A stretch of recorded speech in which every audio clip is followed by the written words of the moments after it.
Hello everyone. हम लोगों ने मॉडर्न हिस्ट्री का सीरीज़ स्टार्ट किया था, भारत का आधुनिक इतिहास। उसमें हम लोग advent of the Europeans in India पढ़ रहे थे, जिसमें हम लोगों ने देखा था कि समुद्र मार्ग की खोज की ज़रूरत क्यों पड़ी यूरोपियंस को भारत में व्यापार करने के लिए, जबकि भारत में व्यापार प्राचीन समय से हो रहा था।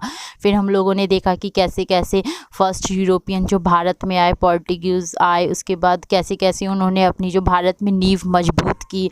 यहाँ के जो क्रमशः गवर्नर कौन कौन से थे, कौन गवर्नर ने कौन सी पॉलिसी चलाई, उसके बाद उन लोगों का जो भारत के शासकों के साथ कैसा संबंध था, कैसे संबंध बिगड़े, उनकी क्या क्या रिलीजियस पॉलिसीज़ थी, उसके बाद कैसे कैसे उनका भारत से समापन हुआ, क्या क्या उनके ऐसे सिग्निफिकेंस थे जो भारत में आज भी दिखते हैं। वो सारी चीज़ें हम लोग लास्ट क्लास में कवर कर चुके हैं। आज हम लोग स्टार्ट करने वाले हैं the arrival of Dutch in India, जिसमें हम लोग देख सकते हैं कॉर्नलिस डी हॉटमैन जो फर्स्ट डच मैन थे, वो समुद्रान बांटा में 1596 में पहुँचे। और एक बात पॉइंट टू बी नोटेड है कि भारतीय कपड़ों को भारतीय कपड़ों को डचों ने ज़्यादा प्राथमिकता दी थी। 1602 में जो डच थे उनका अराइवल हुआ यहाँ पे कॉमर्शियल इंटरेस्ट। 1602 में यहाँ पे ट्रेड करने के मकसद से डच भारत में आए, और 1605 में डच ने अपनी पहली फैक्ट्री मसूलीपट्टनम आंध्र प्रदेश में स्टार्ट की। और जब डच भारत में आए तो पोर्टुगीज़ थे, हम लोग जानते हैं, दे कैप्चर्ड, इन्होंने जो डच थे उन्होंने नागापट्टनम को पोर्टुगीज़ से हड़प लिया और इसी को अपना साउथ इंडिया में एक मेन स्ट्रॉन्ग होल्ड बनाया। इनकी कुछ इंपॉर्टेंट फैक्ट्रीज हम लोग देख सकते हैं, जो सूरत थी, बिमलीपट्टनम थी, कराईकाल थी, चिंसुरा थी, बारानगर, कासिम बाजार, बालाजोर, पटना, नागापट्टनम एंड कोचीन। और ये लोग कुछ ऐसे सामान जो ये लोग भारत से यूरोप में ले गए थे, उसमें हम लोग देख सकते हैं indigo from Yamuna valley, textile and silk from Bengal and Gujarat, and opium and rice from Ganga valley. ये सब चीज़ ऐसी चीज़ें थी जो भारत से ये लोग यूरोप में ले गए थे।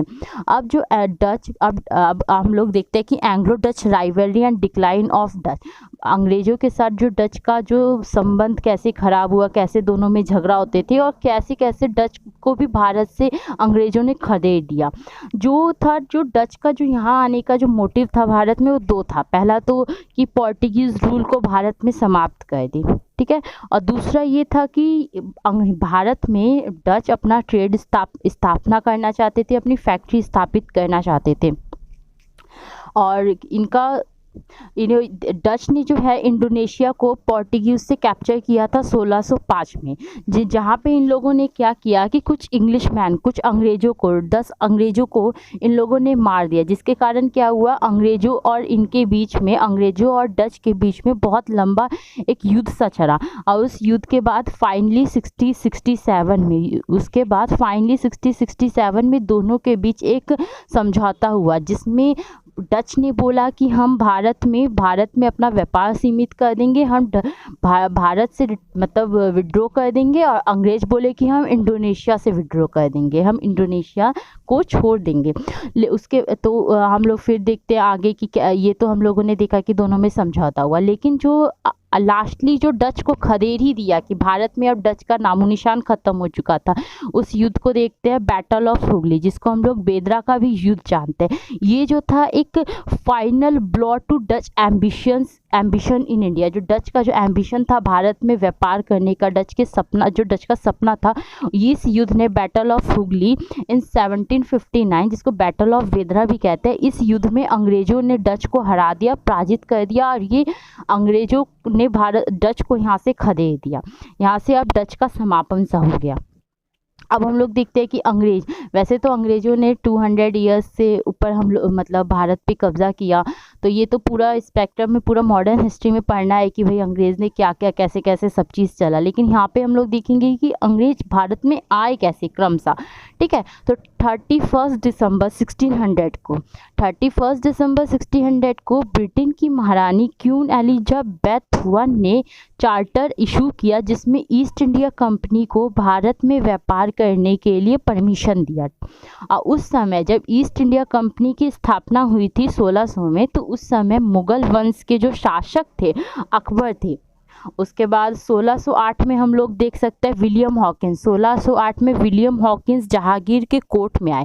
जहाँ इनका एम था, कैप्टन विलियम हॉकिंस का एम था फैक्ट्री की स्थापना करना सूरत में, लेकिन जैसा कि प्रीवियस वीडियो में बताया था कि पोर्टुगीज़ ने बहुत कोशिश किया कि अंग्रेज़ भारत में नहीं आए, बट वो अपना इस मकसद में पूरा नहीं हो पाए। और जो जहांगीर भी बहुत कैप्टन विलियम हॉकिंस से बहुत प्रभावित हुए थे, और जिसके कारण उन्होंने जहांगीर ने परमिशन दी थी अंग्रेज़ों को भारत में व्यापार करने के लिए। और English concentrated on trading and at Masulipatnam, और इन लोगों ने मसूलीपट्टनम से अपना व्यापार करना शुरू कर दिया था।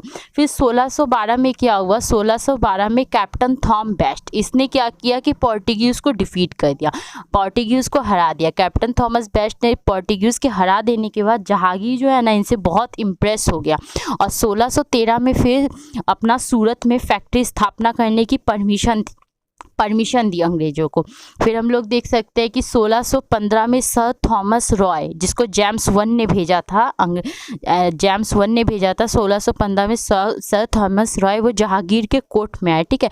और इनके आने से इनको अंग्रेज़ों को ये फ़ायदा हुआ कि कुछ और जगहों पे फैक्ट्री खोलने की इनको परमिशन मिली, जिसे हम लोग देख सकते हैं आगरा, अहमदाबाद, ब्रॉस। इस सारे प्रोसेस में हम लोग किस मुग़ल एम्पायर को देख रहे हैं, जहांगीर को। ध्यान रखिएगा, इस सारे प्रोसेस में कौन है, जहांगीर है।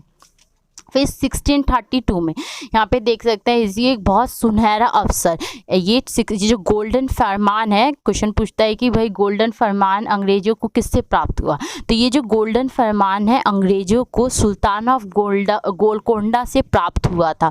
और ये गोल्डन फरमान एक ऐसा सुनहरा अवसर था जो अंग्रेज़ों के लिए मतलब अंग्रेज़ों को बहुत फ़ायदा किया, बहुत प्रॉफिटेबल साबित हुआ। अब तो अंग्रेज़ का व्यापार बहुत ज़्यादा मतलब इससे बहुत ज़्यादा मतलब फैल रहा था आगे की ओर। तो गोलकोंडा का मतलब इसमें क्या हुआ कि समझिए एक तरह से यहाँ पे अंग्रेज़ों को फ्री व्यापार करने की अनुमति मिल गई। मात्र 500 पैगोडास ईयर पे इन लोगों को यहाँ पे फ्रीली ट्रेड, गोलकोंडा में फ्रीली ट्रेड करने की अनुमति मिल गई। फिर 1639 में क्या हुआ कि चंद्रगिरी के रूलर ने इनको मद्रास में अपनी फैक्ट्री फोर्टिफाइड करने की परमिशन दे दी।